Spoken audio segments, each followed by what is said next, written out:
Super, bravo. Très très bien, Angelica. Chouette. Alors, au niveau de l'évaluation, elle est multidimensionnelle.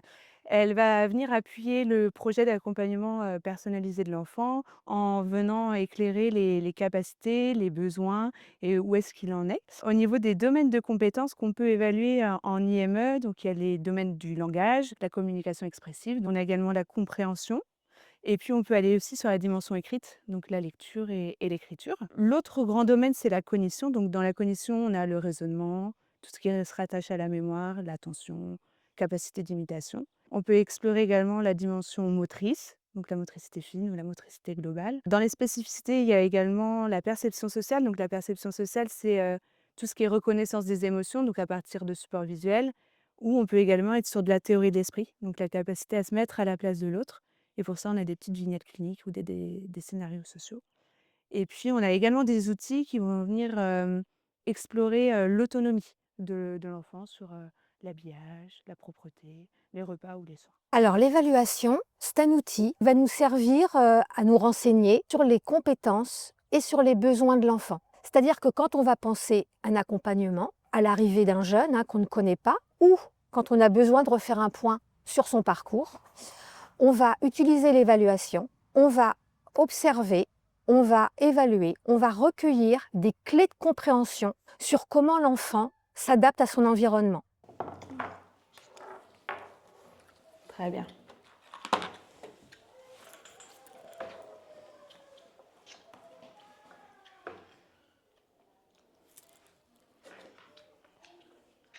L'évaluation, elle peut être directe, c'est-à-dire qu'on va mettre l'enfant en situation, exercice, bilan, test, ou alors évaluation indirecte, où ça va être auprès des parents, auprès de la famille, qui va vraiment nous donner son savoir. Je trouve que c'est très important de rappeler la posture humble d'écoute et d'observation qu'amène l'évaluation. Le crayon. Et la fourchette. Super. Je range. On va vraiment être dans ce recueil neutre, on va être à l'écoute et on va essayer d'avoir toutes ces clés pour aménager au mieux le quotidien de l'enfant qu'on va devoir accompagner et pour également avoir les pistes de travail qu'on va devoir suivre. C'est une matière brute qu'on va recueillir, mais qui va nous servir justement à avoir un point de vue normé, puisque l'évaluation, elle est étalonnée, elle est conçue pour faire une comparaison, établir un parallèle, un comparatif avec le développement classique d'un enfant en regard de sa classe d'âge.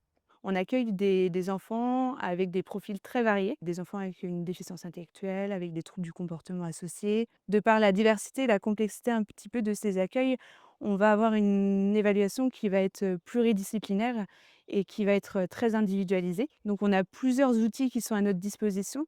La première évaluation qu'on fait à l'admission du jeune, c'est la Vineland, donc c'est l'évaluation un petit peu initiale qui nous renseigne sur le fonctionnement adaptatif de l'enfant ou du jeune, c'est-à-dire la façon dont l'enfant arrive à s'adapter un petit peu aux exigences du quotidien. L'intérêt de la Vineland, c'est aussi que ça peut faire appui sur la question du diagnostic.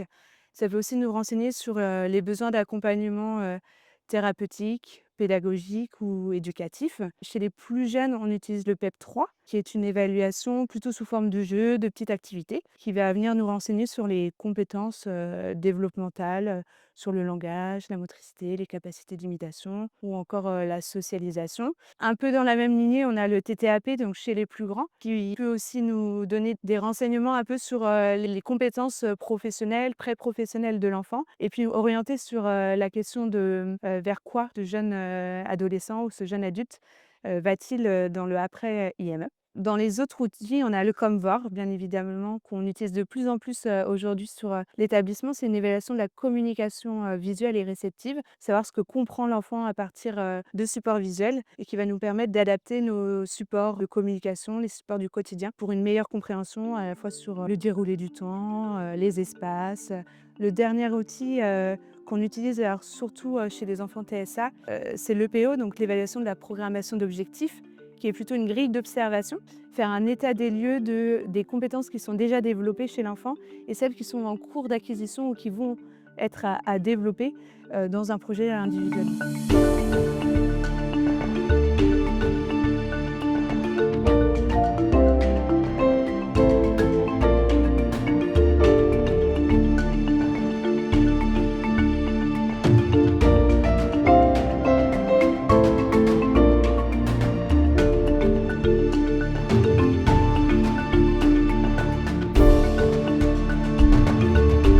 Il y a la chance d'avoir plusieurs professionnels différents qui vont apporter chacun leur regard et leur spécificité. Les psychomotriciens peuvent proposer le bilan psychomoteur, qui est un bilan qui se fait sous prescription médicale et qui se fait dans un contexte, donc qui vient répondre à une hypothèse en fait qui émerge des observations et des échanges de l'équipe à l'arrivée du jeune.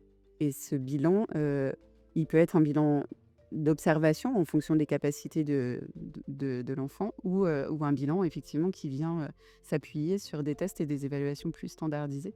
Il s'intéresse donc à 3 dimensions, les grands axes psychomoteurs, donc le tonus, la latéralité, le schéma corporel, ces choses-là qu'on vient observer de plus près. Et il s'intéresse aussi aux fonctions motrices, la motricité globale, la motricité fine, plus particulièrement l'écriture, etc.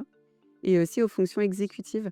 Donc là, on s'intéresse plutôt à la résolution de problèmes, à la capacité d'attention, la logique. Et il vient définir les points sur lesquels le jeune est plus en difficulté et aussi ceux qui sont facilitants pour lui, qui peuvent nous servir ensuite de support dans notre travail. C'est un aller-retour entre l'intuition et la clinique. En fait, on part d'une impression qu'on va essayer de venir confirmer ou infirmer dans le cadre de l'évaluation avec le bilan psychomoteur. Chez les jeunes TSA, on peut aussi s'appuyer sur le profil sensoriel, parce que ce sont souvent des jeunes qui ont des particularités sensorielles et qui peuvent les amener à avoir des difficultés, générer des troubles du comportement ou autres. Donc on va venir s'intéresser à la manière dont ils vont intégrer les stimuli sensoriels et ce que ça va générer chez eux. Peut-être il y en a des sensations qu'ils vont moins ressentir et du coup ils vont être en recherche de ces sensations-là. Donc ils vont développer des comportements un peu inadaptés ou au contraire des sensations qui vont sortir puissance 1000, qui vont venir les gêner et du coup ils vont développer des comportements pour contrer ça. Donc le profil sensoriel vient dégager un peu ces aspects-là et nous aider à mettre en place en face des choses dans notre pratique qui vont leur simplifier la vie et leur permettre d'avoir un comportement plus adapté en société.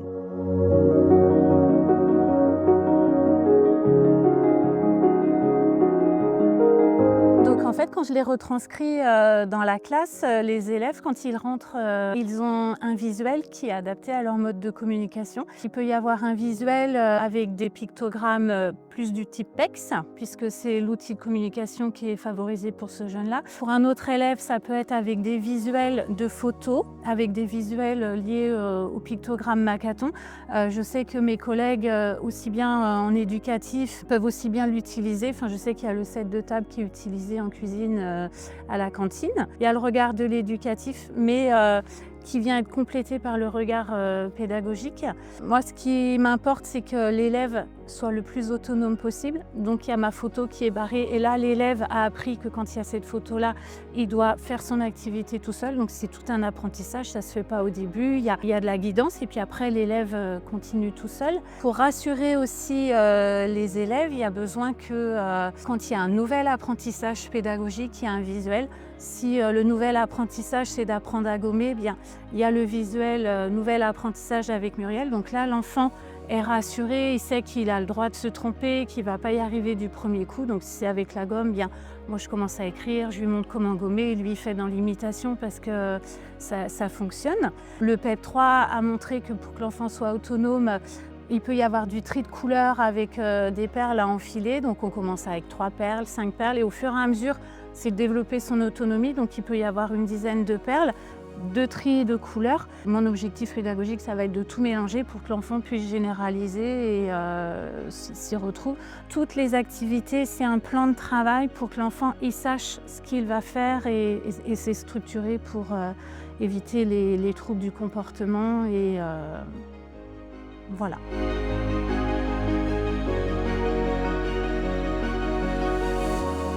Suite aux évaluations, il y a des besoins qui sont repérés chez les enfants.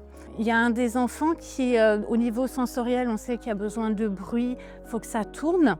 En parallèle était utilisée, grâce à ma collègue, la grille ABC. En fait, c'est une grille qui nous explique l'enfant a eu tel comportement, il a jeté par terre. Pourquoi? Est-ce que c'est parce que il était en erreur? La conséquence, c'est qu'il y a l'arrêt de l'activité. Un jour, cet enfant-là est sorti de la classe en courant et je l'ai suivi parce que je lui ai fait confiance sur ses besoins et il s'est avéré qu'il m'a emmenée vers la machine à laver des services généraux de l'IME. Il fallait que je lui fasse confiance. Il m'a emmenée là, c'est qu'il y avait une raison et toujours en échangeant avec ma collègue Élodie puis l'équipe aussi, en fonction de comment il arrive le matin. Déjà, je le vois quand il prend sa chaise, je me dis: «Bon, voilà, là, dès qu'il arrive, je vais lui dire: «Bah, de quoi tu as besoin?» S'il me montre la machine, parce que c'est un élève qui est capable de fonctionner sous contrat de jetons, tu travailles pour ça et donc il y a eu tout un apprentissage où on est allé vers la machine à laver, de l'IME, sauf qu'il y a des jours où il n'y a pas de machine à laver. Donc c'est un autre collègue qui m'avait expliqué: «Mais il existe des vidéos». Alors OK, on a mis l'ordinateur en route, sauf que quand il est tout seul en individuel, ça fonctionne, mais s'il y a 2 autres enfants, et là, il y a eu, s'il mettait un casque et depuis, voilà, on va vers la machine et il sait que s'il y a pas la machine qui tourne, on va aller vers l'ordinateur et il y a le timer qui, régule, en fonction de comment il est. C'est 5 minutes, 8 minutes, 10 minutes. J'ai pu même aller à 15 si vraiment, il y avait, des besoins parce que rien qu'à l'observation, c'est quelque chose qui se sent et depuis que cet outil a été mis en place, j'ai plus de troubles du comportement, de jet de tout le matériel par terre et c'est très aidant pour ce jeune. À la rentrée prochaine, il va y avoir un fonctionnement où l'emploi du temps, va être très structuré et le temps de scolaire, dans la classe va être très structuré aussi. Je vais utiliser ce qui s'appelle, l'évaluation EDCS, c'est l'évaluation, des compétences scolaires.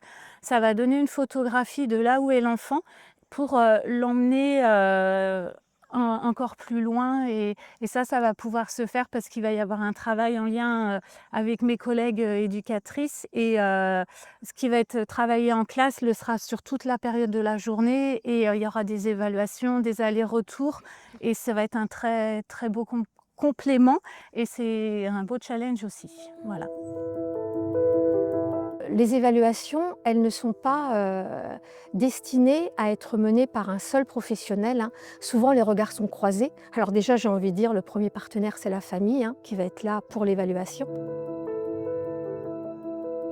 Zo, du coup, est suivi depuis l'âge de 3 ans pour, on va dire, suspicion de TSA, voilà et du coup, on a eu la confirmation, en effet, du diagnostic, en début d'année, là.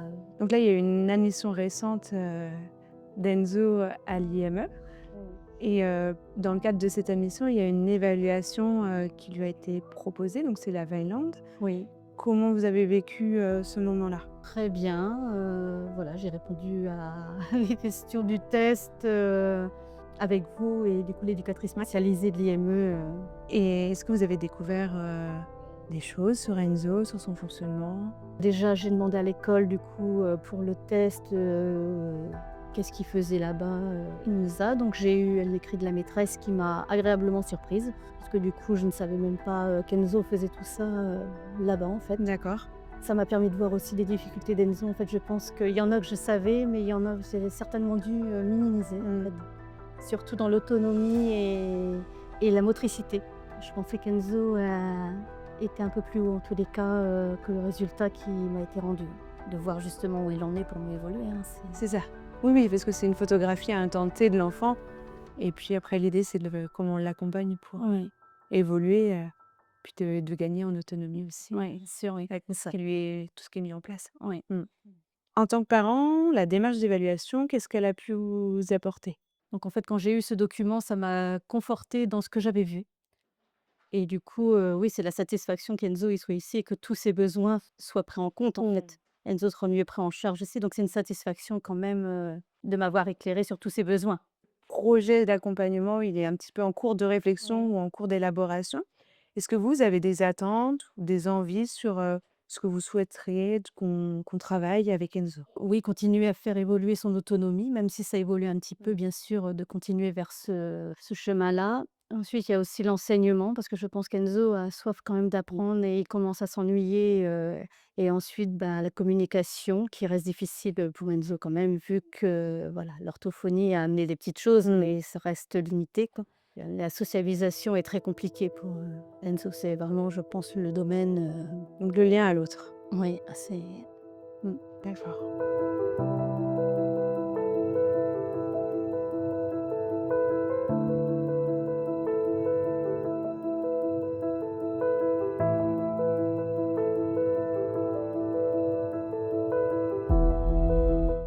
Dans les outils que je mets en place, particulièrement pour un jeune qui avait des difficultés à rentrer, qui pouvait se mettre en colère et partir, j'ai pu, observer que dans les évaluations qui avaient été faites par les professionnels et puis, par rapport aux bilans, aux différents bilans, de mettre en place des choses qui l'aident à venir tranquillement. Déjà, ne serait-ce qu'avoir un sas de pause, c'est-à-dire qu'il ne vient pas avec les autres, mais il vient quand il est prêt. Et là, quand il rentre dans cette activité, les jeunes sont déjà au travail. Il peut être observateur. Et puis, je vais l'emmener à venir se mettre autour de la table pour proposer des apprentissages parce que, autre que le fait que je le prépare pas nécessairement pour un métier, mais je vais le préparer pour un bien-être, pour être bien aussi avec les autres. Et ben, je vais adapter mon travail par séquence avec un timer. Et entre les séquences, je vais observer si le jeune a besoin de soutien par rapport au bilan sensoriel. Quelquefois, il a besoin de renforçateurs, il a besoin d'avoir un doudou, quelque chose de doux. Je sais que pour rentrer dans certains apprentissages, je vais privilégier des choses qui sont dans une nature de brillant, parce que je sais que c'est des choses qui vont lui donner une satisfaction, hein. Parce que connaître le jeune, c'est aussi savoir ce qu'il tolère, hein, c'est ce qui fascine et surtout ce qu'il veut pas. Donc, pour l'intéresser aux apprentissages, je vais me servir de tous ces outils qui fait que le jeune, il va commencer à se sentir en confiance et puis dans un travail d'apprentissage. Les bilans psychomoteurs, je vais aussi me servir de tout ce qui peut être dextérité parce que la dextérité, eh bien, ça va lui donner de la confiance et de la concentration. Donc, quand on parle de concentration et de confiance, on parle du temps qui passe et du temps où il met bien aussi. Et ce temps-là, il est très précieux parce que petit à petit, même si c'est une photo qu'on a fait à un moment donné dans les évaluations, et ben ça va nous donner, comme, un dynamisme pour continuer à l'accompagner et l'apprendre à grandir et à grandir parmi d'autres. Parce que les jeunes qui sont, porteurs de TSA, ils ont leur place, même dans un collectif qui est différent, même avec des pathologies qui sont différentes. Mais ça va lui donner aussi cette possibilité voilà, d'exister puis d'être bien. Moi, je sais que j'ai une petite pochette, sensorielle, hein, pour certains jeunes, qui va être un renforçateur. C'est-à-dire qu'à des moments, clés, où peut-être la crise va arriver, parce qu'on sent que ça commence à être difficile de tenir, et ben, il va pouvoir s'en saisir. Il va avoir la liberté de se recentrer un petit peu sur ses fascinations un petit peu. Il peut avoir un classeur, avec ses logos, il peut très bien tout d'un coup vouloir construire un circuit parce que ça va lui recentrer. Ça va le recentrer, c'est-à-dire qu'avec cet outil-là, on va observer qu'il va quand même rester dans ce collectif et qu'il va apprendre à gérer peut-être cette, crise qui commence à monter. Donc ces outils-là aident au quotidien à chaque fois. Donc ça peut être évidemment, ça peut être une petite voiture parce que je sais qu'il adore les petites voitures. Ça peut être, un renforçateur qu'on a désigné au départ. On s'est dit: «Bah, tiens, si tu arrives à faire telle, activité, à un moment donné, si tu sens le besoin de l'avoir et ben, je vais pouvoir te le proposer». Et ce qui fait que ces outils-là sont au quotidien évidemment, utiles. Je dirais même presque indispensables pour, donner, l'envie aux jeunes d'être, parmi les autres.